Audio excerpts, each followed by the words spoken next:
پیر کے روز امریکی فضائیہ کے ایک حاضر سروس اہلکار نے واشنگٹن میں اسرائیلی سفارت خانے کے باہر خود سوزی کر لی۔ یہ خود سوزی فلسطین میں ظلم و بربرد کے خلاف احتجاج کے طور پر کی گئی۔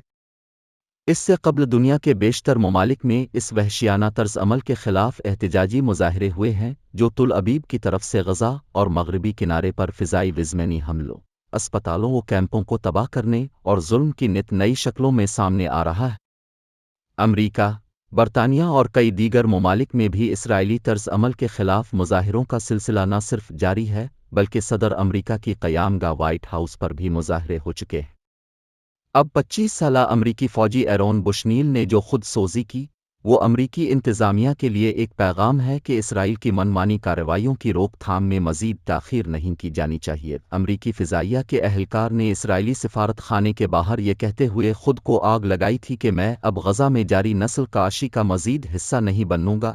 امریکہ ایک سپر پاور ہے اور بڑی طاقتوں پر یہ ذمہ داری عائد ہوتی ہے کہ وہ دنیا کو ظلم، جبر اور ناانصافی سے پاک کر کے ایسی عادلانہ فضا کے مقام میں کردار ادا کریں جس میں امن و عشق اور بھائی چارہ کے امکانات زیادہ ابھر کر سامنے آئیں۔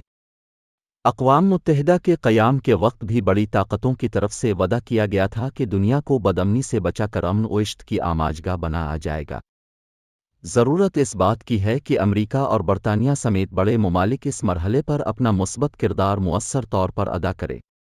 غزہ میں خون ریزی اور انسانی اقدار کی پامالی رکوائیں، مشرق وسطی کی جنگ کا یمن، شام، لبنان اور دوسرے ملکوں میں پھیلاؤ روکیں اور کشمیر و فلسطین کے مسئلے طے شدہ امور کے مطابق حل کروائیں۔ عالمی عدالت میں انصاف پر بھی ذمہ داری عائد ہوتی ہے کہ وہ فلسطین میں اسرائیلی جارحیت کے خلاف اپنا کردار نبھائے۔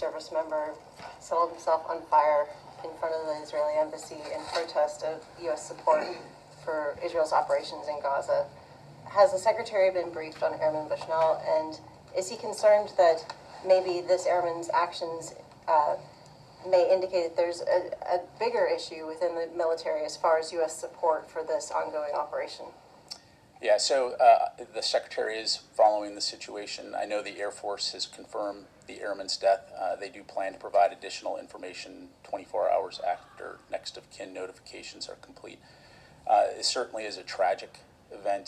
We do extend our condolences to the airman's family. But is the Secretary concerned that this might indicate that there's a deeper issue, maybe U.S. military personnel being concerned about how weapons and support for Israel is being used on civilians in Gaza?